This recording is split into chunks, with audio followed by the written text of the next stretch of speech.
मत्ती अध्याय 10। यीशु के 12 चेले।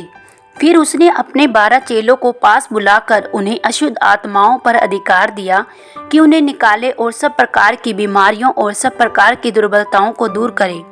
इन 12 प्रेरितों के नाम ये हैं। पहला शमौन जो पतरस कहलाता है, उसका भाई अंद्रियास, जब्दी का पुत्र याकूब, उसका भाई यूहन्ना, फिलिपुस और बरतुल्मै, थोमा और महसूल लेने वाला, मत्ती हलफई का पुत्र याकूब और तद्दे, शमौन कनानी और यहूदा इस्करियोती जिसने उसे पकड़वा भी दिया। 12 प्रेरितों का सेवा कार्य। इन 12 को यीशु ने यह आज्ञा देकर भेजा, अन्य जातियों की ओर न जाना और सामरियों के किसी नगर में प्रवेश न करना, परंतु इज़राइल के घराने की ही खोई हुई भेड़ों पास जाना और चलते चलते यह प्रचार करो, स्वर्ग का राज्य निकट आ गया है। बीमारों को चंगा करो, मरे हुओं को जिलाओ, कोढ़ियों को शुद्ध करो, दुष्ट आत्माओं को निकालो।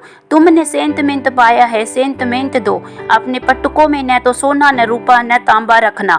मार्ग के लिए न झोली रखो, न 2 कुर्ते, न जूते, न लाठी लो, क्योंकि मजदूर को उसका भोजन मिलना चाहिए। जिस किसी नगर या गांव में जाओ तो पता लगाओ कि वहां कौन योग्य है, और जब तक वहां से न निकलो उसी के यहाँ रहो। घर में प्रवेश करते हुए उसको आशीष देना। यदि उस घर के लोग योग्य होंगे तो तुम्हारा कल्याण उन पर पहुंचेगा, परंतु यदि वे योग्य न हो तो तुम्हारा कल्याण तुम्हारे पास लौट आएगा। जो कोई तुम्हें ग्रहण न करे और तुम्हारी बातें न सुने, उस घर या उस नगर से निकलते हुए अपने पांव की धूल झाड़ डालो। मैं तुमसे सच कहता हूँ कि न्याय के दिन उस नगर की दशा से सदोम और अमोरा के देश की दशा अधिक सहने योग्य होगी। आने वाला संकट। देखो, मैं तुम्हें भेड़ों के समान भेड़ियों के बीच में भेजता हूँ, इसलिए सांपों के समान बुद्धिमान और कबूतरों के समान भोले बनो।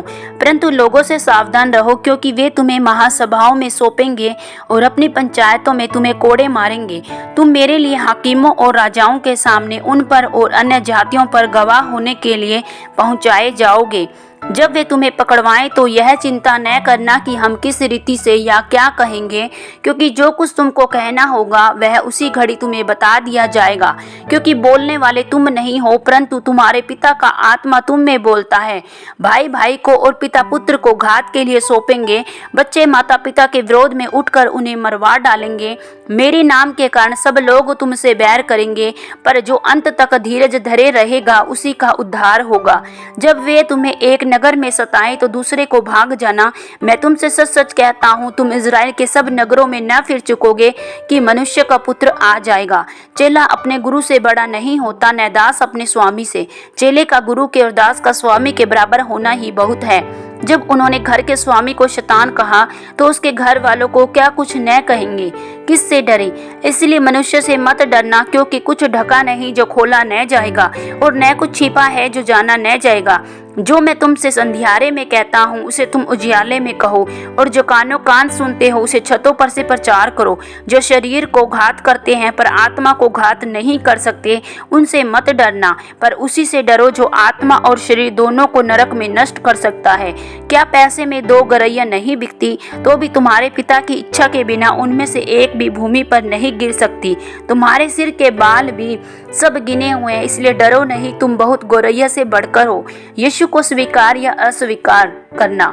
जो कोई मनुष्य के सामने मुझे मान लेगा उसे मैं भी अपने स्वर्गीय पिता के सामने मान लूंगा, पर जो कोई मनुष्य के सामने मेरा इनकार करेगा उससे मैं भी अपने स्वर्गीय पिता के सामने इनकार करूंगा। यीशु के आगमन का परिणाम। यह न समझो कि मैं पृथ्वी पर मिलाप कराने आया हूं। मैं तो आया हूँ कि मनुष्य को उसके पिता से, बेटी को उसकी माँ से और बहू को उसकी सास से अलग कर दूं। मनुष्य के बैरी उसके घर ही के लोग होंगे। जो माता या पिता को मुझसे अधिक प्रिय जानता है वह मेरे योग्य नहीं, और जो बेटा या बेटी को मुझसे अधिक प्रिय जानता है वह मेरे योग्य नहीं। जो अपना क्रूस लेकर मेरे पीछे न चले वह मेरे योग्य नहीं। जो अपने प्राण बचाता है वह उसे खोएगा, और जो मेरे कारण अपना प्राण खोता है वह उसे पाएगा। प्रतिफल। जो तुम्हें ग्रहण करता है वह मुझे ग्रहण करता है, और जो मुझे ग्रहण करता है वह मेरे भेजने वाले को ग्रहण करता है। जो भविष्यवक्ता को भविष्यवक्ता जानकर ग्रहण करता है वह भविष्यवक्ता का बदला पाएगा। जो धर्मी को धर्मी जानकर ग्रहण करे वह धर्मी का बदला पाएगा। जो कोई इन छोटों में से एक को मेरा चेला जानकर केवल 1 कटोरा ठंडा पानी पिलाए, मैं तुमसे सच कहता हूँ वह किसी रीति से अपना प्रतिफल न खोएगा। आमीन।